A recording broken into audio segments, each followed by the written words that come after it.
ایک شخص 10 درہم کے بدلے جنت میں مکان بیچ رہا تھا۔ لوگ اسے پاگل اور مجنون کہتے تھے۔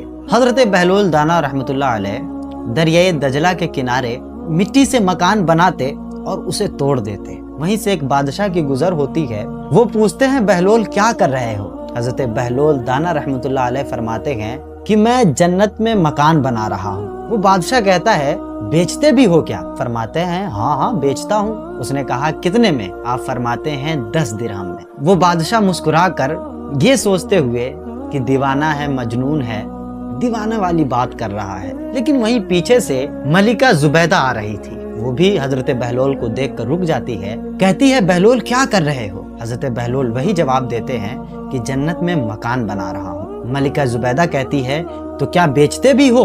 حضرت بہلول پھر وہی جواب دیتے ہیں ہاں بیچتا بھی ہوں۔ کہا کتنے میں؟ تو کہتے ہیں 10 درہم میں۔ اب بادشاہوں کے لیے 10 درہم تو کچھ بھی نہیں۔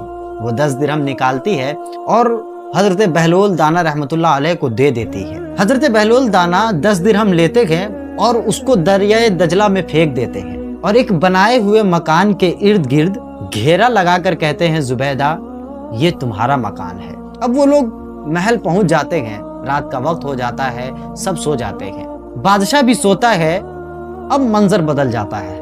بادشاہ دیکھتا ہے کہ حشر کا دن ہے، جنت میں خوبصورت محلات بنے ہوئے ہیں، لیکن ایک محل کو دیکھ کر، ایک مکان کو دیکھ کر بادشاہ کے دل میں خواہش ہوئی کہ وہ جا کر اس گھر کو دیکھے۔ جب وہ اس مکان کے قریب جاتا ہے تو کیا دیکھتا ہے کہ اس کے دروازے پر ملکہ زبیدہ لکھا ہوا ہے۔ اب وہ بادشاہ اندر جانا چاہتا ہے لیکن دربان اسے روک دیتے ہیں، کہتے ہیں یہ ملکہ زبیدہ کا مکان ہے۔